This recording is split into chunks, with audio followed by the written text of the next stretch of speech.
Now watch me nene. Okay. Now watch me whip. Watch me nene. Let me do. Now watch me whip.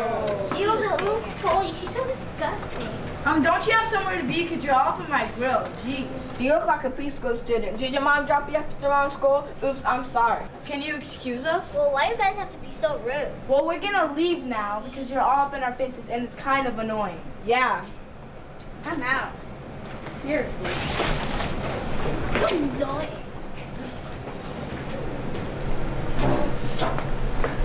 God, how come they're friends when they can't be my friend?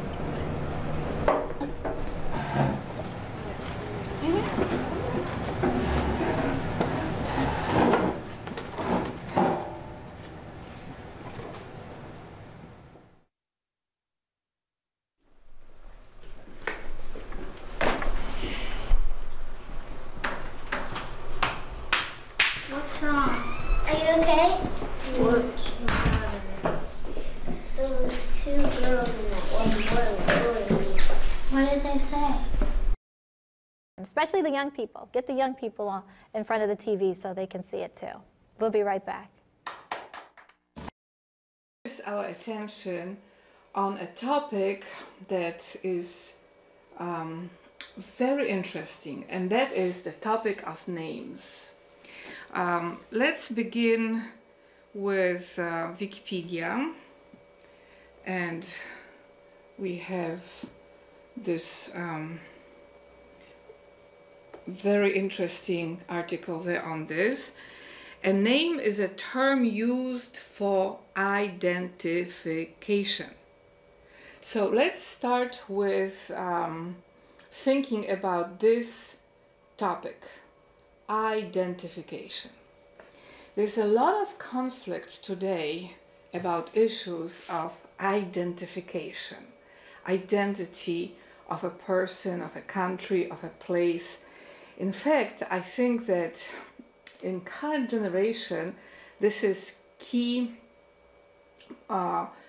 conflict in which people forget names as identifiers of the identity and start looking at other things, things that are appropriate in terms of description of someone's appearance, but they are not names. And I think that one of the ways in which we can get out of that situation in which people make decisions, political decisions, economic decisions based on identifiers other than names, by reclaiming the importance and usefulness and power of names. Names are powerful ways to identify a person, and this tradition has been different in different centuries, in different cultures, but all cultures understand the importance of individuals' identity by name. The power of names was also significant in early times in which people were connecting to God. His name was considered so sacred that people would not lightly say it. We know that today people say Yahweh, but always with reverence because it's a sacred name.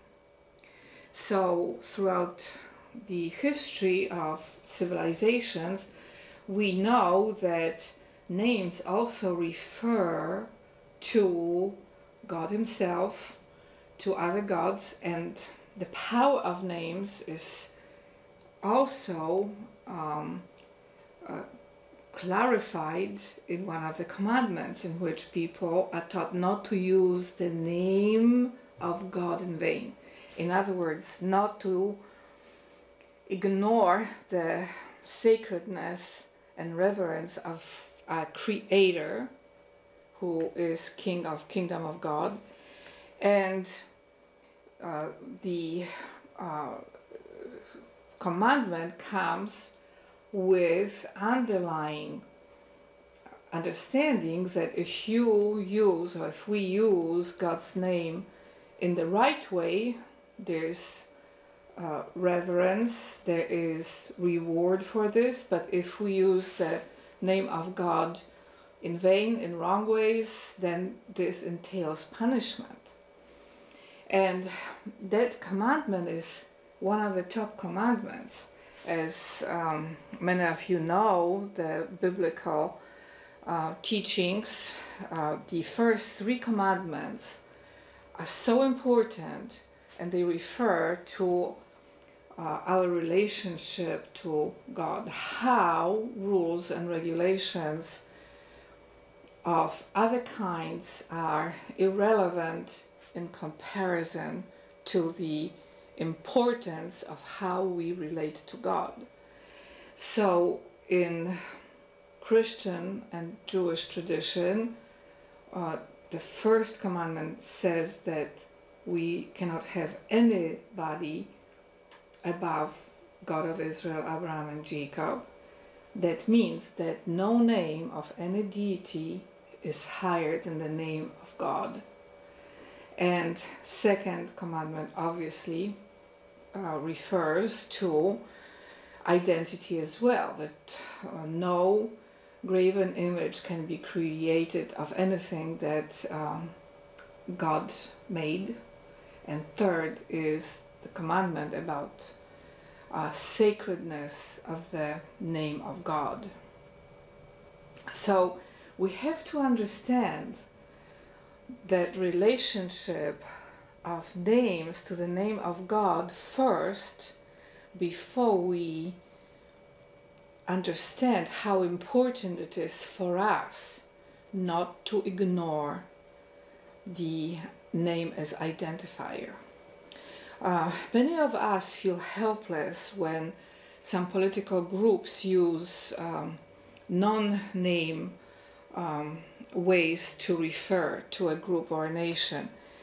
And it's very disheartening, because how can you love a nameless group of people? If you know those people by name, or at least some members of that group by name, and then you understand that the other members of the group have names too, you can connect this to your own name, and then the affection can have the right channels, the right way. If people become just anonymous groups, it's impossible to love. When you read the Bible, God calls people by name. God creates His Son, Jesus. He gives Him a name. Mother of Jesus, Mary, has a name, Mary. God has a name. It's very sacred, and some of you who look at videos at YouTube, there is one specific, not only one, there are several that talk about names of God in a very reverential, beautiful way. I encourage you to watch that. It's very educational. So God Himself identifies Himself by name, identifies all His human creation by names. So any other way creates obstacles to proper identification, and therefore obstacles to love. And I think that we should not continue making political decisions in a nameless way. And the reason is that namelessness is a form of homelessness of identity. And a homeless person has no address, no house, no dwelling to go to. Nameless person has no identity. Therefore, it's impossible to differentiate that person from other nameless people. And as a result, a very strange situation is created in which people have no way to create their own conscience, their own individual thinking, responsibility, their own judgments, their own destinies, their own individual ways. And without that, it is impossible to define what is good and evil. Therefore, everything becomes, as Nietzsche would say, beyond good and evil. And when this situation occurs, you don't know if you are dealing with good or with evil. And therefore, all the judgments are irrelevant. So, in order for us to recreate a sense of joyful, happy connection with each other, we have to come back to the importance of names as individual identifiers. Governments do that. Governments understand the power of organization by name. So if you are part of a country, the government of that country has your name and other data connected to that name as a way in which you are entitled to shield from that government, to benefits, to all kinds of wonderful things that you may receive as an individual from a government that represents all the individuals that are part of its authority. So we have a situation in which the government is a good example of the importance of organizing social life by individual names. But when you look at political language, suddenly names disappear and all of those categories of namelessness show up. How can you deal with this? If you don't know the members of a particular group, you cannot create conversations and ways to interact that would also include your own identity in that particular communication. So we have to understand the error of political judgments that are based on no-name categories, and yet they judge and destroy individuals for actions that that particular individual has no way to be responsible for, because he or she doesn't even know the name of the opponent or the name of the accuser. So one of the problems in contemporary societies are those anonymous accusations, anonymous attacks. They're not anonymous in the sense that the person hides their identity. They are anonymous in the sense that identity is destroyed and whoever uses that kind of way of political discussion wants to attack those he or she feels should not be part of politics, and then has no, that kind of anonymous way, has no courage to show the face of justice. And I think that one of the worst things that can happen is when that kind of namelessness in accusations wants to create laws, because that creates a situation of total chaos, because nobody then knows any shape of individual identity that could defend innocence and claim innocence in a situation of total namelessness in accusations. Everybody is guilty and society is destroyed. So in order for us to reconnect socially, we have to first stress the importance of names. I'll give you an example. If you call somebody a lefty, this lefty did this, this is a form of nameless accusation. If you look at the particular name of a person that believes in certain things, then you look at the complex personality and you see that that particular opinion is only one part of a very complex belief and ideas that the person wants to engage in political discussions. For instance, many of you understand the importance of social safety net, such as social security, help for people with housing traumas, all kinds of ways in which a person needs help from the government. And traditionally, that way of creating social security and safety net is considered a part of Judeo-Christian tradition. It is so essential that any discussion with this undermines the entire heritage of nationhood, in which everybody has a place to find help from the government. There are many other cultures that are not Judeo-Christian and they have safety net situations too, not always from the government but from communities, from families. There are very complex community structures created around family identifiers, but everybody understands that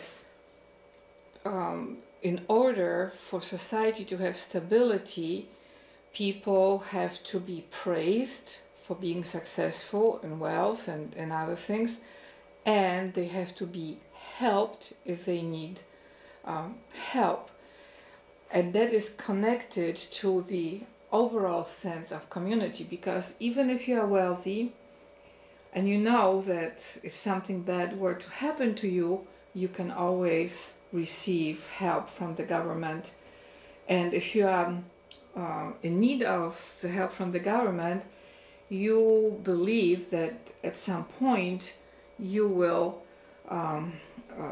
maybe win $1 billion and not need that kind of help. So the help from the government is a form of creation of sense of security and safety among everybody. So this idea has been with mankind for thousands of years, and the current ways in which we do it is very sophisticated and very beautiful and noble. So as a person who supports it is not a lefty. A person who supports it is heir to great tradition of social safety networks, of great traditions to create sense of security and safety among all members of a society, and for ways to create wonderful and beautiful connection between the governments and people those particular governments are responsible for. So when someone comes in and dismisses all of this as some sort of lefty way, you know that you are dealing with an anonymous accusation of namelessness. And that kind of discourse creates so much disconnection and so much hate that it ends up in a spiral of calls for censorships, banning, etc., etc.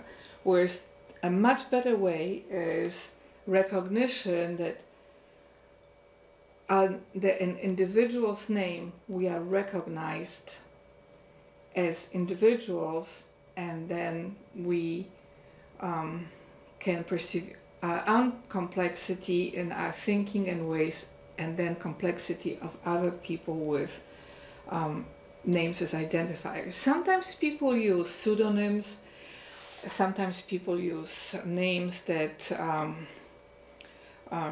nicknames, but they always refer to a particular individual. Names are also connected with the concept of destiny. I told you about how God intervened on my behalf 20 years ago, and I was miraculously taken from a very dangerous situation, and also got healed my leg from injuries from a car accident. And at that moment, he also added a name to me, Alexandra. So I'm Barbara by legal standards, and then the new destiny name, Alexandra. And that name is to refer to new destiny. And it happened 20 years ago, and for the last 20 years, my birth name and other names that are connected to me have been enriched by the destiny of God that is connected to the name Alexandra. So that name also is applied individually to me as a person by God Himself.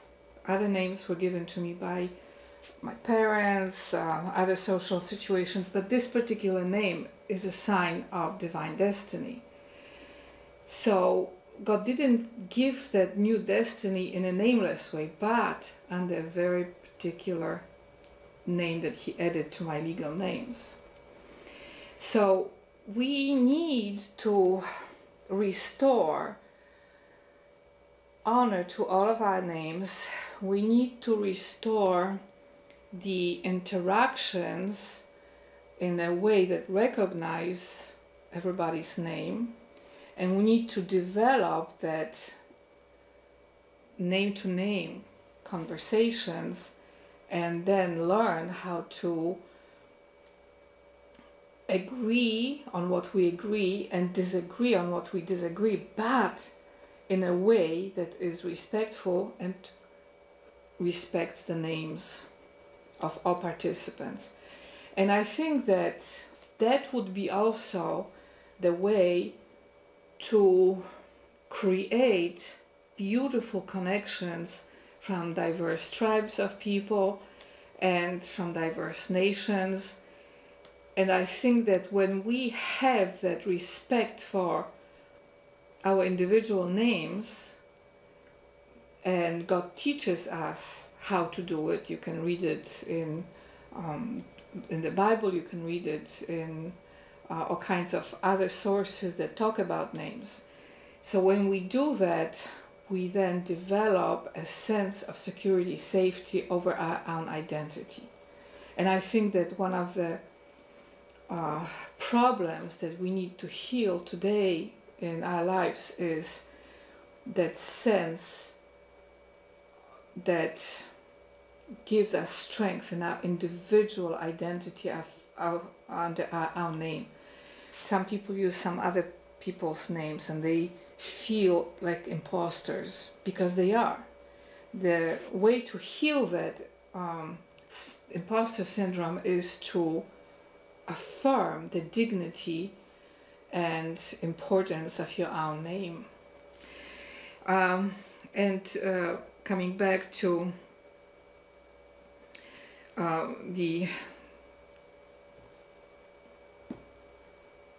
Wikipedia, you also have the beginning of the description. Names can identify a class or category of things or a single thing, either uniquely or within a given context. The entity identified by a name is called its referent. A personal name identifies not necessarily uniquely a specific individual human. And then it continues, So what I'm saying is that the names of nations are also important.